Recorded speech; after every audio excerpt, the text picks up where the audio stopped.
Tak Ivane, moc děkuji, že jsi udělal čas na zodpovězení pár otázek, které nás zajímají, které zajímají učitele. A já bych začal trochu obecněji, a to, jaké jsou podle tebe cíle výuky programování na druhém stupni. Ja asi nebudem teraz hovoriť alebo čítať tie položky, ktoré obsahuje rámcový vzdelávací program, pretože to asi učitelia poznajú, možno asi lepšie ako ja. A tam tie formulácie sú relatívne stručné. Ja si myslím, že cieľom toho, ako sa my pozeráme na informatiku, je samozrejme tieto ciele naplniť. To je proste jednoducho bez debaty. Splníme a myslím si, že prekročíme tie ciele rámcového vzdelávacieho programu aj obsahovo, aj tými výkonovými štandardami. Možno ide skôr o to, že snažíme sa v informatike budovať taký ten kontinuálny proces poznávací, ktorý v informatike zatiaľ neexistoval, ale len sa ho učí celý svet, všade, kde informatika sa zavádza, tak sa ho len postupne učí robiť.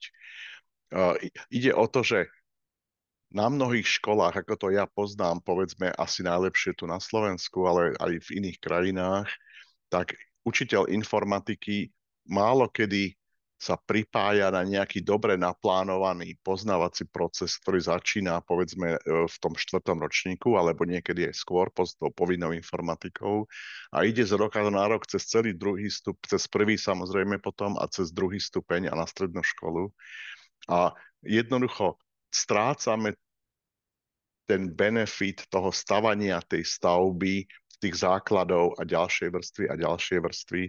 Takže z tohto pohľadu ja si myslím, že sa veľmi snažíme inšpirovať matematikou, kde toto je už zažité a povedal by som plus minus overené storočiami.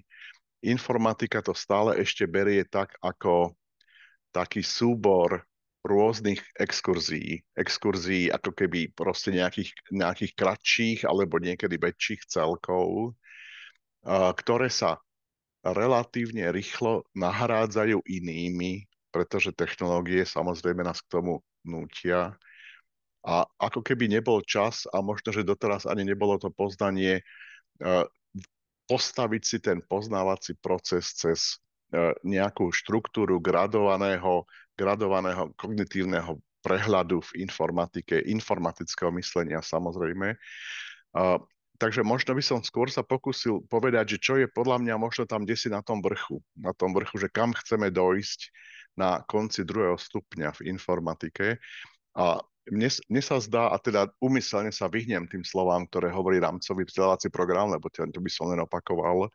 Myslím si, že informatika si musí obrovským spôsobom opakovane hovoriť, že je to všeobecno vzdelávací predmet pre chlapcov a dievčatá v triede, pre všetkých.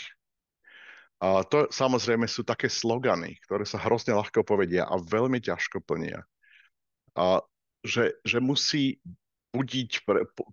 prebúdzať v žiakoch to, čo ja rád nazývam kognitívna zvedavosť. Proste navodíme, a to sa snažíme aj v našich materiáloch celý čas robiť od Emila cez toto programovanie v Scratchi, navodiť situáciu, ktorá vytvorí akési napätie v triede, aby žiaci cítili potrebu tie veci rozlusknúť a vyjasniť si ich. A potom tie diskusie a takéto vysvetľovanie, argumentovanie tých riešení je veľmi zaujímavé. A to je súčasť informatického vzdelávania, pretože my vlastne vedieme žiakov k tomu, aby uvažovali o programoch, o programovaní. Nielen vytvorili nejaké riešenie, ktoré spraví možno to, čo som chcel, ale uvažujem o tom mojom programe, pretože to je moja symbolická reprezentácia mojej myšlienky, mojho riešenia.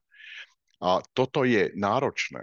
Mám taký pocit, že tá základná škola vie využívať už teraz samozrejme veľký nárast abstraktného myslenia na 2. stupni a dokáže v programovaní dojsť až po, a teraz nepoviem pojmy, o to nejde, akože či nejaké premenné, a teraz to nejak nazvem nejaké informatické koncepty, ale skôr o to, že viem uchopiť nejaký problém a vyjadriť ho reprezentovať ho v programe ako takú štruktúru, taký celok. A tá tvorba tej štruktúry, že ja mám povedzme viacej postav, ktoré nejakým spôsobom zrejme majú spolupracovať, nejak sa synchronizujú, že mám povedzme rôzne bloky, rôzne paralelné procesy, ktoré bežia v skreči v pozadí a toto nie sú slova pre žiakov. To je veľmi náročné. A to zrazu nejak nevieme úplne pomenovať, keď ako keby testujeme tie zručnosti, znalosti žiakov, ale pritom, keď sa nad tým hlboko zamyslíme, tak vidíme, že ťažké je práve toto, ako keby nejak uvažovať o tom, čo sa stane zároveň, čo sa môže prihodiť v jednej, ako keby v jednej rovine toho programu bežiaceho, ako to spolupracuje s druhým. Proste navrhnúť si tú architektúru a to je štruktúra a to je štruktúrálne myslenie. A mne sa zdá, že toto je obrovský cieľ a príležitosť v informatike prispieť k rozvoju takéhoto štruktúrálneho myslenia. Takisto si myslím, že samozrejme riešenie problémov. Samozrejme, algoritmizácia, to len sa krútime, to používam len veľké slova, ale vnímam ich tak, že uh, mám myšlienku, mám problém, ktorý chcem prebádať. Možno, že ani nie, že vyriešiť problém.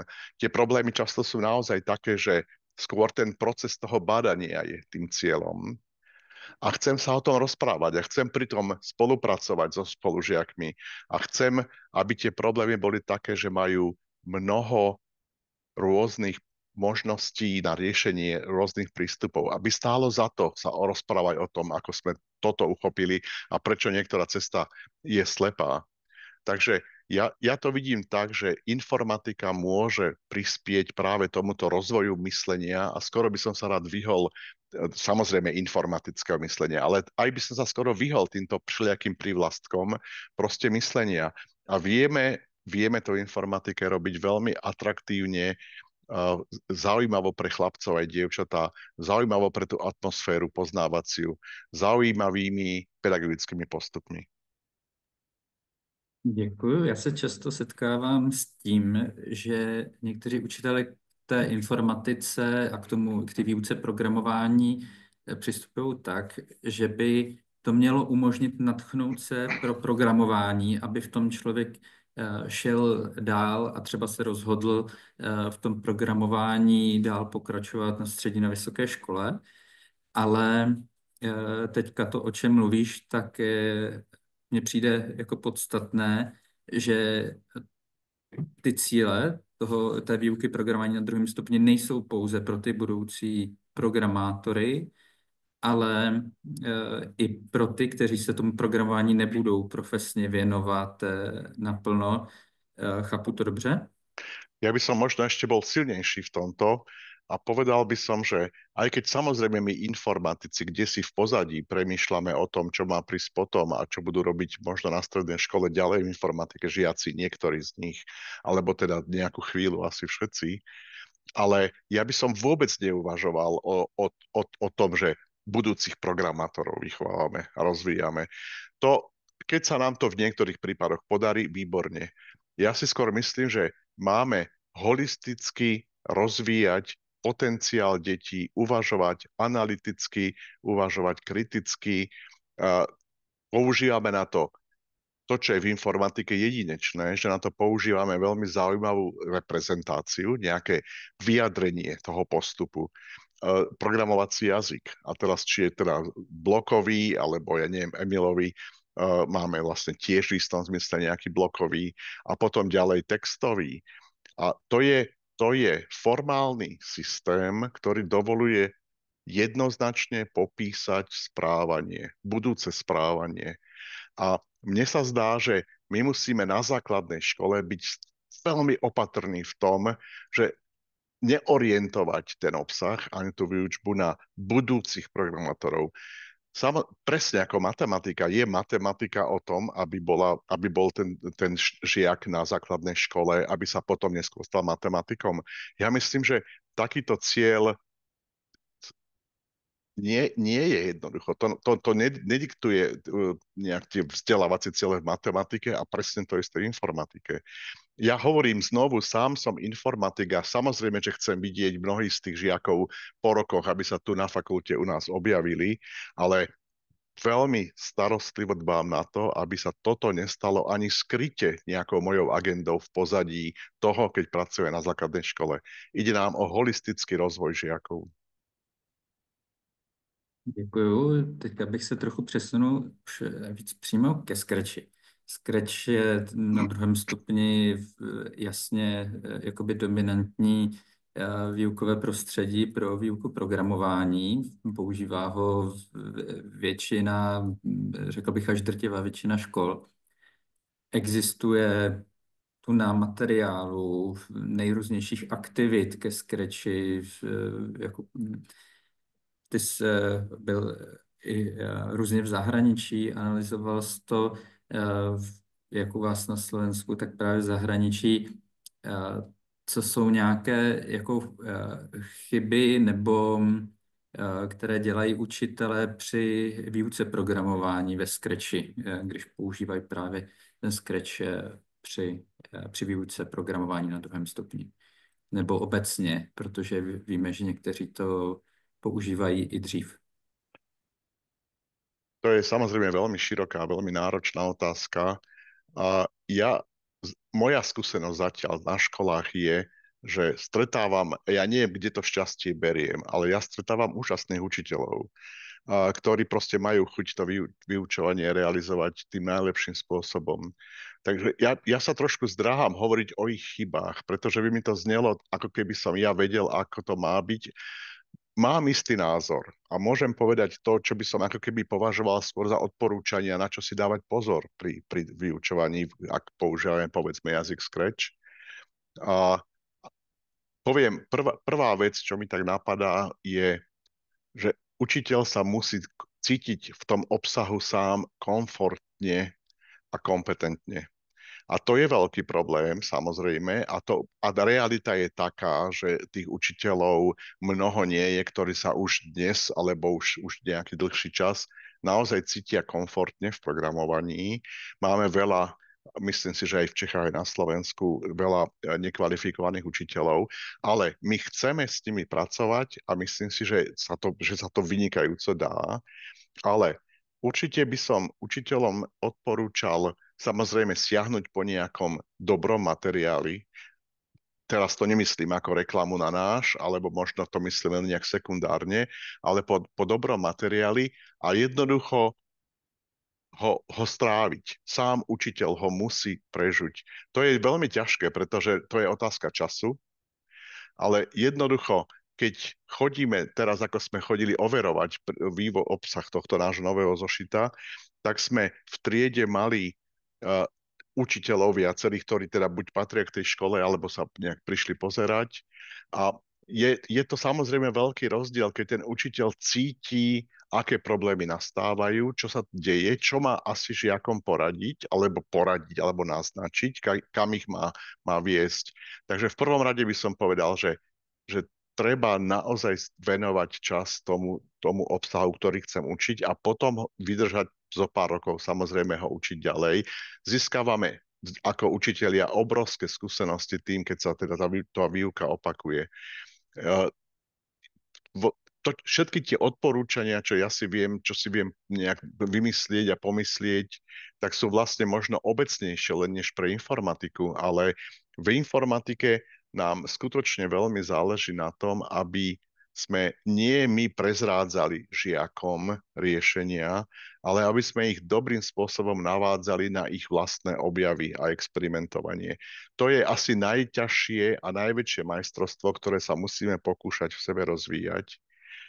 Jednoducho neprezrádzať riešenia, pretože tam sa stráca to čaro toho wow momentu, toho objavu, toho aha efektu. To samozrejme sa ťažko alebo veľmi náročne implementuje na hodine, pretože zase nechať žiakov objavovať v programovaní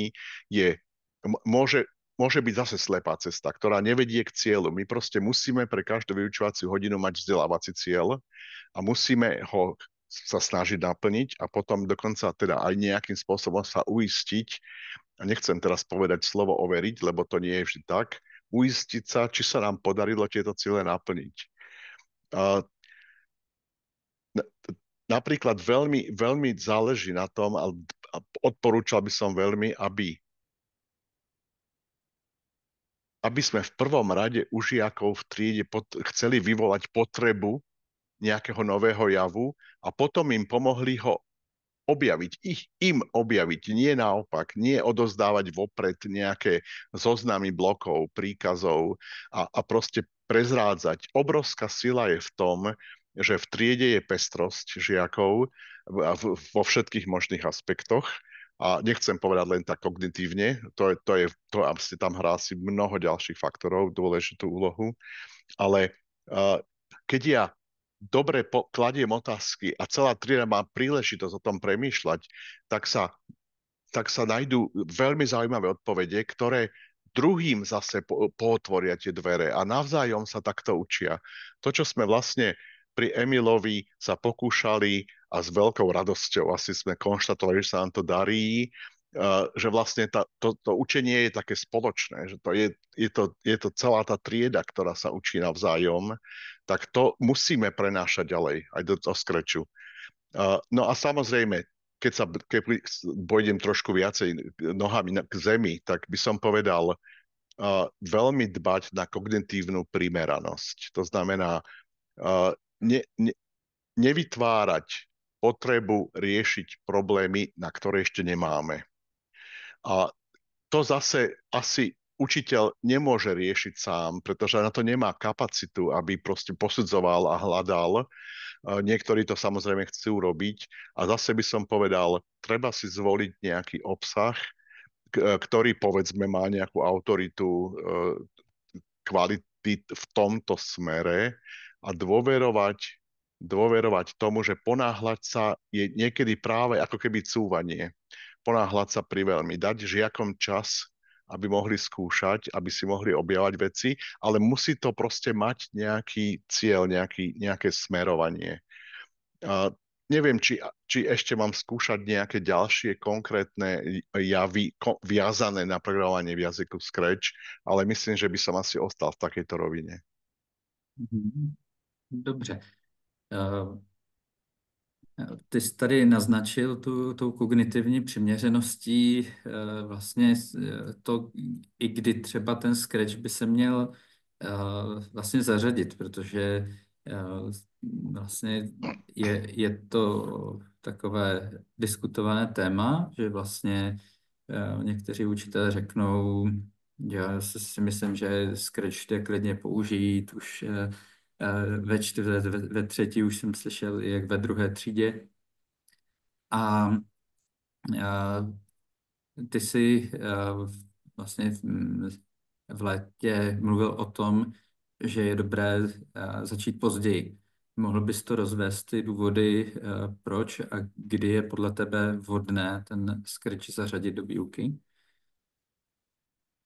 Určite nechcem dať nejakú definitívnu a jednoznačnú odpoveď, ale ja som vlastne niekoľko rokov v Anglicku pracoval teda v tomto prostredí, že som vyvíjal vzdelávací obsah pre základné školy v Anglicku s použitím jazyka Scratch. A tam tá objednávka zo strany štátu bola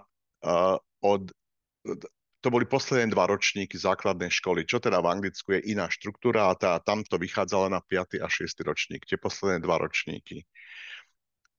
Veľa som vtedy o tom premýšľal a aj som sa rozprával s učiteľmi v mnohých školách, čo má prísť predtým a čo má prísť potom. A tieto úvahy ako keby zatiaľ neboli na stole, sa mi zdá. Zdá sa mi, že toto začínanie s jazykmi alebo s čímkoľvek, s robotickými stavebnicami priskoro je dôsledok toho, že nebolo dosť materiálov, že sme nevedeli, čo robiť. A keď už učiteľ investoval do námahu, do toho, že spoznal nejaký nástroj, tak ho chce nejak automaticky využiť aj čo najskôr v triede. Myslím si, že Scratch je úžasne silný prostriedok na objavovanie. Myslím si, že by s ním žiaci v škole mali pracovať možno 3 roky školské, a preto si dávam veľký pozor na to, aby sa alebo v mojich odporúčaniach, aby nezačínali priskoro, pretože bez ohľadu na to, čo žiaci dokážu a môžu robiť v tomto programovacom jazyku, povedzme, keď sú vo veku 8 rokov, tretiaci, povedzme, ktorých si spomínal, tak bez ohľadu na to, čo dokážu urobiť, ale po istom čase povedia, Scratch sme už robili. Ale my sme ešte ani tak povediac neotvorili dvere a už sme si ich zavreli vopred. Keďže sme v situácii, že ten obsah sa už vyjasnieva pre mnoho ročníkov a vieme, čo sa dá urobiť na prvom stupni, čo na druhom, tak moja skúsenosť je, a teraz v podstate ako keby kritizujem sám svoju skúsenosť, pretože aj v českom projekte i myšlení sme vlastne začínali so Scratchom v 5. ročníku. Dnes by som povedal, že sa mi javí ako možno najrozumnejšia, alebo jedna teraz z rozumných ciest, robiť to zhruba od 6. ročníka, teda na 2. stupni, robiť to povedzme do 8. ročníka a dať veľký dôraz na to, aby sme naozaj zaujali celú triedu. Začať skôr znamená obsadiť si ten čas, kedy sme mohli primeraným spôsobom rozvíjať informatické myslenie a logické myslenie a kompetencie riešiť problémy primeranejšími prostriedkami na informatike na 1. stupni. Takže nie len, že si tým potenciálne rizikovo ohrozujeme vzťah žiakov neskôr k Scratchu, ale obsadzujeme si čas, kedy oni môžu robiť primerané veci, ktoré ich pripravujú na ďalšie takéto štrukturálne myslenie v Scratchi. Sú rôzne prístupy a viem, že sú autori a sú aj školy, ktoré so Scratchom dokážu ísť až pomaly povedal by som na vysokoškolskú úroveň a on sa to dá sa to skutočne, len to je zase škoda. To znamená, že tá vývinová primeranosť podľa mňa znamená nezačínať s nejakým daným prostriedkom, nejakou metódou, nejakým obsahom priskoro, ale ani prineskoro a ani nie pridlho. A ani na to tretie nesmieme zabúdať. Proste, pokým budeme so Scratchom robiť, ja neviem, so štvrtákmi, piatakmi, tak potom najneskôr v 7. alebo 6. triede nám povedia, robme už niečo iné. Scratch sme robili. Ale v tom veku sme ešte neobjavili tie nádherné, tie bonusy Scratchu, ktoré skutočne pripravili autori a ponúkajú nám ich pre žiakov a pre školy. Takže to sú moje argumenty. Dnes už vieme, čo má prísť skôr a stačí primerane mi pripadá ten 2. stupeň. Videl som to na žiakoch teraz. Sme veľmi intenzívne vlastne tento nový obsah overovali. To je proste jednoducho situácia, ktorá si vyžaduje netriviálne, abstraktné myslenie, matematické myslenie. A keď toto predbehneme, tak áno, môžeme nejaké programy zostaviť, možno, že dokážeme urobiť pekné veci, možno budeme v triede mať radosť, ale zavrieme si tú cestu k tomu gradovanému poznávaciemu procesu na 2. stupni. Tím jsme se tak trochu dostali i k mojí další otázce, protože tam vlastně cítím, že někteří žáci už jsou připraveni i třeba na ten Scratch o něco dřív, ale v běžné třídě jich je minimum a to, o co se učitel má snažit, tak je vlastně učit celou třídu. A to je moje vlastně další otázka, jak vlastně pro programování nebo pro ten zájem o tu výuku jako získat co největší část třídy. Jak to třeba v těch vašich materiálech stavíte, aby to nezaujalo jenom těch pár, kterým to takhle myslí, jsou na to nastavení, ale aby to zaujalo opravdu i ty, kteří se programováním určitě živit nebudou a přesto je chceme vlastně v rámci té informatiky, v rámci výuky programování něčemu přiučit. Hej, je to ťažké, to proste treba pre otvorenie. Často mi hovorievajú kolegyne zo škôl, druhý stupeň je náročný aj z hľadiska psychologického dospievania žiakov. Proste už asi je ako keby trošku naivné očakávať, že dennodenne na druhom stupni v každom ročníku uvidíme celú triedu rozjasaných, rozosmiatých detí, ktoré majú obrovskú radosť z toho, čo robíme. Takže treba mať aj triezve tieto očakávania. A ďalšia vec je, že treba rešpektovať to, či žiaci v danej chvíli práve majú chuť riešiť problémy také a onaké. To znamená, treba byť nohami na zemi a treba byť realista aj v tých očakávaniach. Na druhej strane musím povedať, že práve teraz pred Vianocami, keď sme skončili overovanie, tak to prvé, čo spomínajú tam učitelia, kolegovia a pani riaditeľka, je, že do konca decembra, robili sme to vlastne až to tesne pred Vianocami, a celé triedy, robili sme s 3 triedami, a s obrovským záujmom, ale ten záujem kolíše samozrejme v danej hodine, v danom dni a počas tej hodiny samozrejme, ale že celá trieda proste s radosťou robila tie výzvy, ktoré teda pred nich predkladáme. A myslím, že to samozrejme, Scratch má na to vynikajúce predpoklady, pretože má také tie výstupy, také hmatateľné, proste ja niečo vytváram a my musíme tomuto nahrávať. Musíme robiť ako keby pekné veci. Aj viete, ako keď, vieš Honzo, keď staviaš si autíčko, alebo dieťa si stáva autíčko z Lega, tak tam je dôležitý faktor aj ten, že je to pekné a Lego vie, prečo sú ti kostičky takej farby, akej sú. A to isté platí aj v Scratchi. To znamená takéto estetično. Mám radosť z toho, čo si vytváram.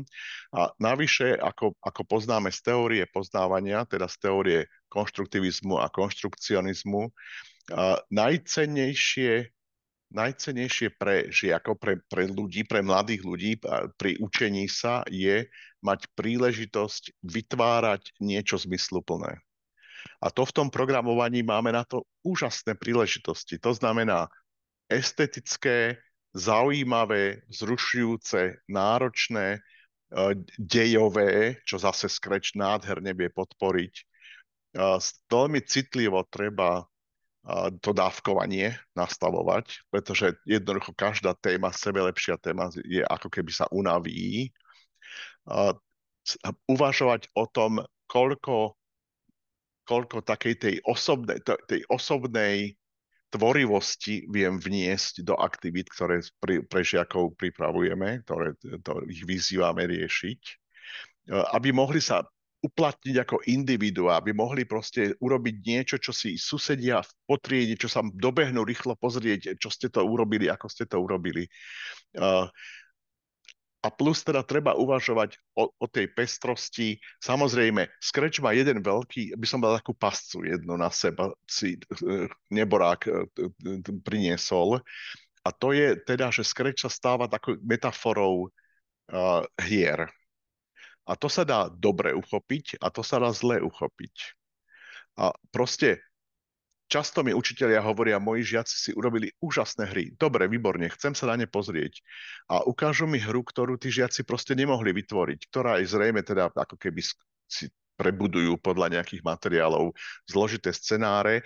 A možno, že aj táto cesta je zaujímavá a treba z nej sa dobre poučiť, ale my sme teda najviac asi námahy venovali práve hľadaniu tej rovnováhy medzi takouto ako keby tou hravosťou a povedal by som náročnosťou akademickou. A toto si myslím, že je pre nás taká obrovská motivácia v celom tom vývoji od začiatku až teda kam sa nám podarí stihnúť dostať. Takže zdá sa mi, že sa nám to darí. Ja sa pýtam potom učiteľiek, bude toto téma pre dievčatá? A oni mi hovoria, to je možno až zlá otázka. Proste je to dobrá, tvorivá téma, je zaujímavá, je vzrušujúca.